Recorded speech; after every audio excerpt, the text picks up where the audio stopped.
How alive is my living room? There's me. I guess my plants live there. They die. But other than that, my living room is just there. Static. Never changing. Just like the world. Wait, no. The world definitely changes. I see it happening every day. So does the world change, but my living room doesn't? I guess if I move out it will. Or if they tear this place down. But does that count? Alright, if we're gonna do a philosophy of my living room, we might as well do it right. WWMS. What would Mao say? There are two different ways to describe my living room. Dialectical, metaphysical. Both representing a different worldview. There's a metaphysical worldview which sees my living room as static and unchanged. Whatever is will always be. The bourgeoisie loves this one. Capitalism is, so always will be. Metaphysics also states that things are isolated. Alright, so this is metaphysics, but how about a dialectical approach? The dialectical worldview states that all things are made up of contradictions. Everything. The ruling class is made up of internal contradictions. If we don't look at different factions within the ruling class, we can't understand it. Can we understand Bernie Sanders without understanding Biden? We also can't understand the ruling class without looking at the working class. The ruling class acts very differently when the working class is strong than when the working class is weak. So not only can we understand the ruling class by looking at its internal contradictions, we also have to look at how it relates to the world, to the working class, to ruling classes of other countries, to capitalist crises, etc. Dialectics is so exciting. Alright, so this makes sense for the bourgeoisie and the proletariat, but how does this make sense for my living room? Well, can I understand my chair without understanding my table?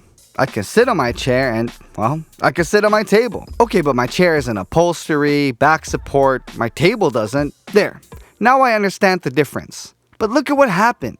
I could only come to understand identity by understanding difference. I only understood how they're the same by understanding how they're different. And anytime there's identity and difference, there is contradiction. Now let's try looking at the chair in total isolation. How would we describe the essence of a chair? Would we look at what it's made out of? Different chairs are made up of many different materials. Plastics, wood, cotton, so many other things are made up of these materials though. Would we look at its social function? To sit on? To sleep on? But how many other things are there that we can sit and sleep on? How about the amount of socially necessary labor time that is contained in this chair? Well, that's in every commodity under capitalism. Thinking of something in isolation is quite hard. At no point is there complete identity, and at no point is there complete difference. There's always the two. Even when we look at the essence of just this chair, 4 wooden legs, yellow upholstery, this is a chair. But at what point does it cease being a chair? If I take away one leg? All of its legs? If I change the color of the upholstery? We can take away every single piece of this chair and ask the question, is it still the same chair? And it's only dialectics that can answer this. It depends on the scale and level of abstraction of the contradiction. It's all ultimately different levels of identity and difference. A chair is different under capitalism than it was under feudalism, even though its social function is the same. A chair's elevated seating to provide comfort and support gets at some part of the chair, but in relation to what are we trying to analyze it? Because this gets to only a part of it. It doesn't say anything about how different classes use different chairs. Ultimately, we understand how things are different from each other by looking at their internal contradictions. Internal contradictions define the nature of a thing. Identity and difference, difference and identity. Now you might think, well, there's identity and difference within everything in this world. And you'd be right. And that's what we call the universality of contradiction. In On Contradiction, Mao breaks down how the universality of contradiction has a twofold meaning. 1. Contradiction exists in the process of development of all things. 2. In the process of development of each thing, a movement of opposites exists from beginning to end. Alright. Process, development, that's a lot.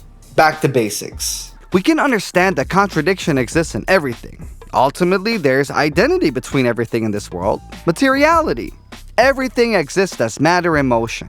Everything exists in this world. How about ideas? Well, ideas are matter too. Some ideas correspond to the objective world and are thus inseparable from their material existence. And the ideas that don't correspond to the objective world, where do they come from? Your brain. Neurons that are being fired off rapidly. Would you say those don't exist? No, they're material too. So in this way, there's identity between all things. We can call that identity of being. But is being a glob of undifferentiated matter? No. There are many differences between all things. Between a book and a river. Between the color purple and a supernova. Between the mass line and my beard. Seriously. Between my table and my chair. But how about this thing of motion? Mao talked about the process and development of each thing. We can see this a bit more easily with the development of a social process before going back to my beloved chair.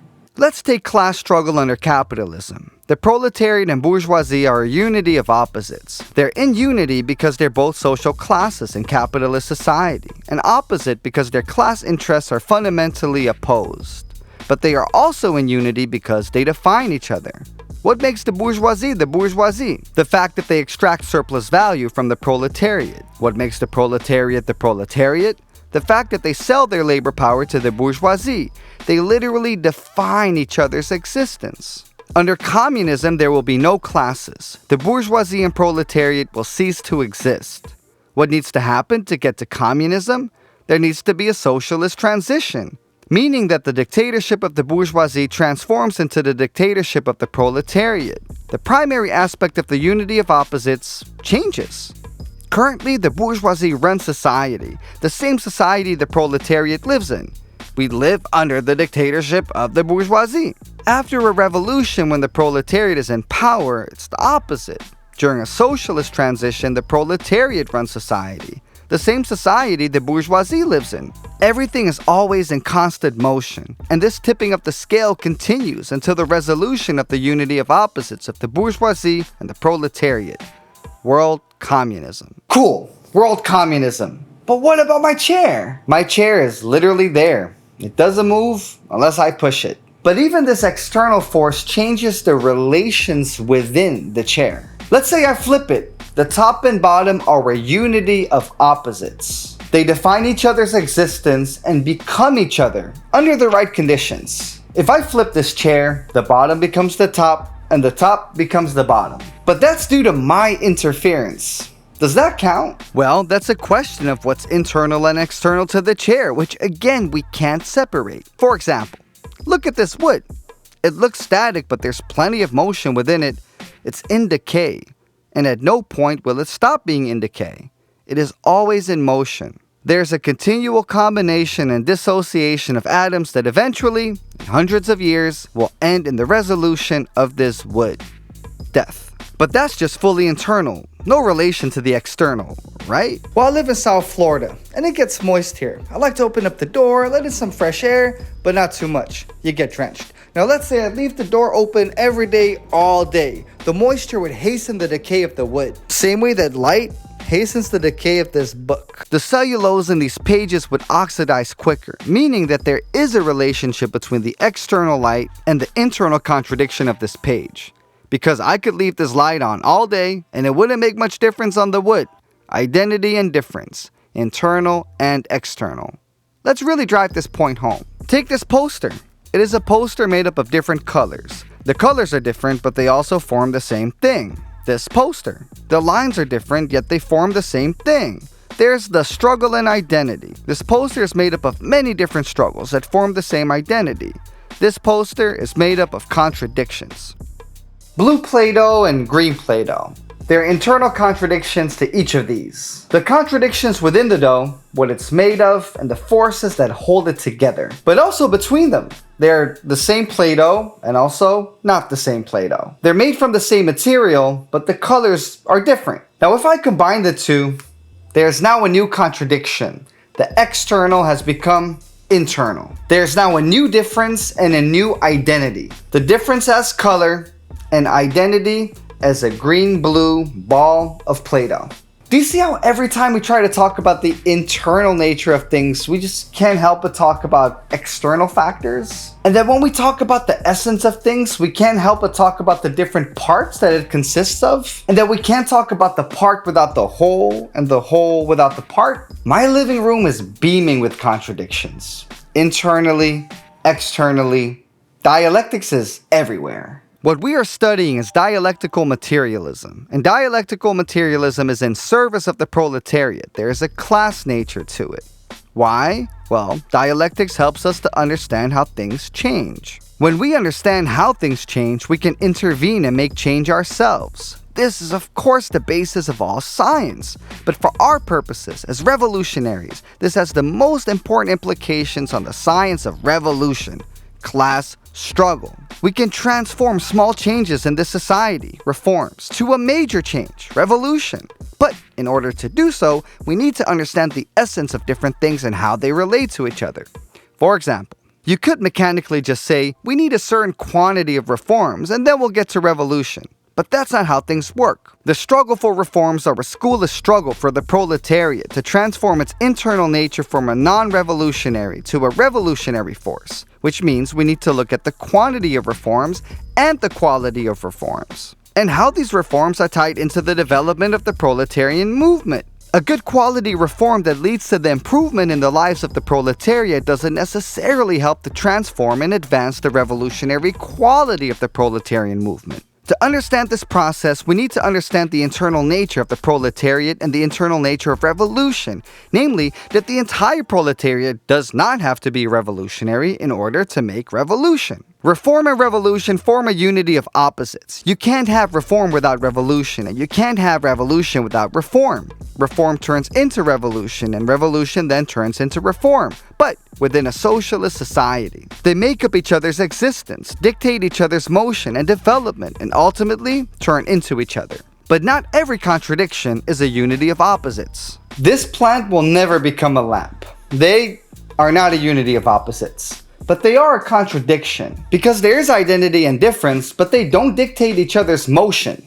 Now, of course, this doesn't mean that they don't affect each other's existence. Like the development of this plant will change depending on whether this light shines on it this whole time or not, and even whether it takes up space, limiting its growth. But they don't transform each other. So how about this crocheted plant and a real plant? Could there be a unity of opposites here?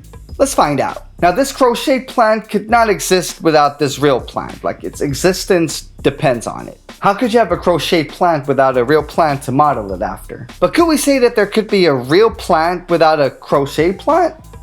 Well, yeah, we actually could. Because real plants have existed before human beings have learned how to crochet. And a crocheted plant will never turn into a real plant producing oxygen. Except the fantasy movies which, don't correspond to objective reality. The last thing I'll say is that ultimately, with the right conditions and scale of abstraction, any two things can become a unity of opposites. Both tables and chairs contain use value and exchange value. So from a sufficient level of abstraction, by looking at them purely through their value form, they are a unity of opposites. The condition here being capitalism. And conditions are key to looking at the last important aspect of contradictions. Not the universality of contradiction, not the unity of opposites, but the particularity of contradiction. Unity of opposites are always dependent on conditionality.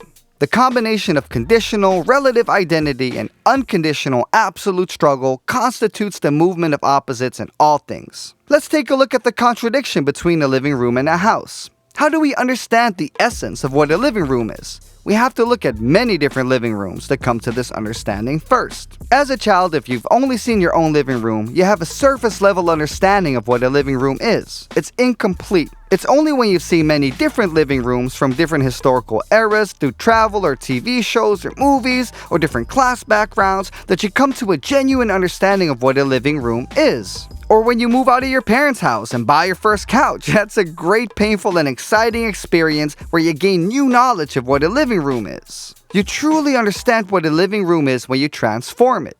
You may keep the same furniture but change the order, Or how shocking it is seeing an empty living room without furniture, and witness the transformation of sense and space and feeling when you occupy it with furniture. It's through many particulars and the active transformation of a living room that we come to a full understanding of what a living room is. There's a universal contradiction between all the living rooms and houses in this world today. All houses have living rooms, and those that don't stand out. But this universal resides in a particular contradiction of capitalism. A house under capitalism is different than a house in feudal France. And a house in the suburbs of Minneapolis is different than in the countryside of Mindanao. Even the invention of a TV qualitatively changed what a living room is. A living room without a TV stands out, while no living room used to have a TV. The universal resides in the particular. We have to approach dialectics in this way to avoid falling into the trap of dogmatism. Mao writes, "Our dogmatists are lazy bones. They refuse to undertake any painstaking study of concrete things. They regard general truths as emerging out of the void. They turn them into purely abstract, unfathomable formulas. We need to root the universal in the particular. You can't make revolution without a vanguard party consisting of a core of professional revolutionaries with a firm grasp of Marxism." And that's a universal, right? But this universal resides in a particularity of capitalist society. The bourgeoisie was very well able to make a revolution within feudal society without it.